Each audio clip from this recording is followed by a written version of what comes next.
Hello, my name's Marcus Wight and I'm the CEO of PHAR'S Partnerships. Hi, I'm Prem Bhatia, Managing Director of Asia. We're a media and marketing company. We set it up 7 years ago. We've been operating it now out in Southeast Asia for the last 6 years. It's an Australian racehorse called Phar. So that's where the name came from originally, back in the 1930s. So it doesn't mean anything as far as media and marketing is concerned.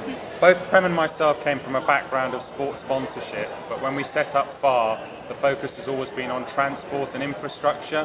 So what tended to happen is that whereas before sports properties were always found sponsors and people would name stadiums and that business grew up over a number of years, transport and infrastructure had always sort of not had the same expertise applied to it.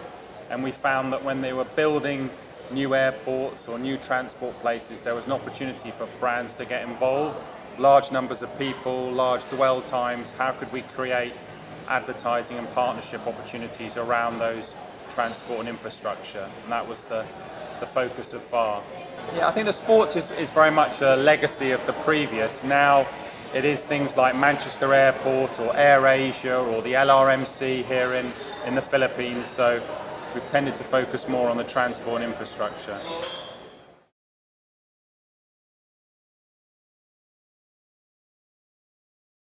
The Philippines is, I think, our most exciting country at the moment. When we first started in Southeast Asia, a lot of the initial work was done in countries like Malaysia or Indonesia or Thailand. And it was really our chairman, Tony Fernandez, introduced us to Mr. Ayala a couple of years ago at a conference in Singapore. And from that meeting, we started to progress and talk about ways that we might be able to grow the business here in the Philippines. And that's how we led to our biggest contract at the moment, which is working with the LRMC here. Prem spends a lot more time and is responsible day to day for running, well, not day to day, but overseeing that business for us. So it's a really exciting piece of work for us. I think when we started in the Philippines, it was in 2015, and we were called in by Ayala Corporation and Metro Pacific to consult on the newly privatized LRT1. And we have done work in England, for example. We work with Transport for London. In India, we had worked with the Bangalore Metro. In Malaysia, we had worked with Rapid KL, which is the metro system in Kuala Lumpur. And they asked us to come in and consult for them to help them put together a commercial blueprint for revenues outside of ticket sales. And so that consulting piece lasted, I would say, 6 or 7 months. We sort of ground up, started from scratch. Everything from advertising sales to retail revenues to telco partnerships, fiber optics, banking and ATMs, what we call ancillary revenue. So we are specialists in creating ancillary revenue on behalf of airports, airlines, and mass transit systems, LRTs, MRTs. And so we spent 6 or 7 months consulting, and then we liked what we saw and believed in the fundamentals of the Philippines. And 18 months later, we've become their ancillary revenue partner. We've signed a 10-year deal with Light Rail Manila Corp.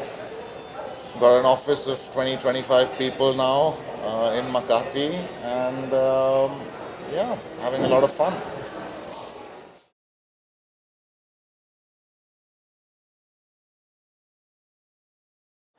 I think the Philippines, we work with ministries of transport, right, globally. I can quite confidently say that if you look at ASEAN as a region, right, I haven't seen any government which has been so focused on public-private partnerships as the Philippines government has been over the last few years, right? I think if you look at the number of PPP projects in the Philippines, whether it's water, whether it's ports, whether it's transportation of any kind, it dwarfs the rest of ASEAN in terms of public-private partnerships. And if you look at what's happening in the Philippines now, if you look at San Miguel, you look at Metro Pacific, you look at Ayala, you look at Lucio Tan, you look at the big 7, 8, 10 conglomerates, every single one is making a play in infrastructure and public-private. Every single one, right?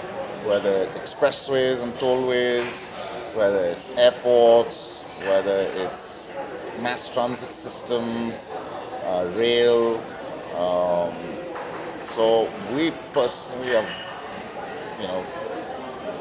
thrilled that transport and infrastructure as a vertical is in such a healthy place in the Philippines. And without divulging too much, Light Rail Manila is a massive project for us, but there are new rail systems coming up, there are new airports coming up, there are existing airports which are being remodeled, refurbished, relocated. We are in conversation with all the right players in terms of becoming their ancillary revenue partner. But I can't go into too much detail for obvious reasons.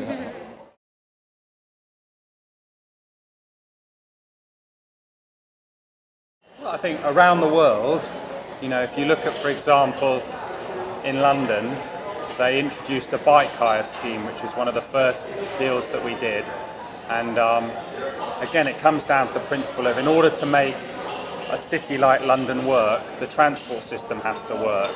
And therefore, to encourage people to not just get in their car or even to not travel on the public transport system all the time at peak times, it was by getting a brand involved. In this case, it was Barclays, to sponsor the bike hire scheme that allowed that to happen. And I think that's what we're about. We're about, brands have so much expertise in how that they can communicate and work with customers. And if we can get those brands to help participate in the transport system to make it better, then that's the sweet spot where those brands are adding value to customers' experience, so that people are not just using the medium to buy it for a short term, for 2 weeks or 4 weeks, but they're actually helping to improve the experience for customers on that transport system.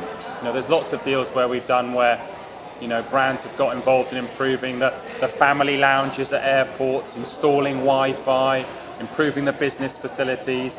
And a partnership for us works when you as a customer experiencing that think it's better because that brand is involved. And I personally think that outside of, I think London versus Southeast Asia, in terms of marketing disciplines, it's probably a little more evolved than Southeast Asia. But I think the most exciting work is going to happen here, because